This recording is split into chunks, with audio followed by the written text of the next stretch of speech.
Fala, pedreiro. Véi, que é isso aí, pedreiro? O que você tá fazendo aí? Colocando os parafusos aqui no portal, ué. Uai, vai prestar, pedreiro?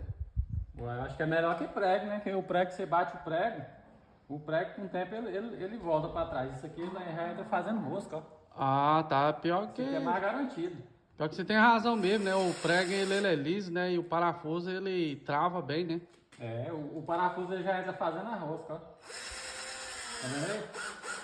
Ó. Aqui não sai mais nunca, ó. Isso aqui trava na massa, não solta mais nunca. Aí fica bom mesmo, aí fica um serviço de qualidade, né? O cliente gosta muito. É. Isso aqui, ó, nunca vai ter problema de fofar aquela massa, ficar aquela vaga assim no reboco, ó. Isso aqui é top demais.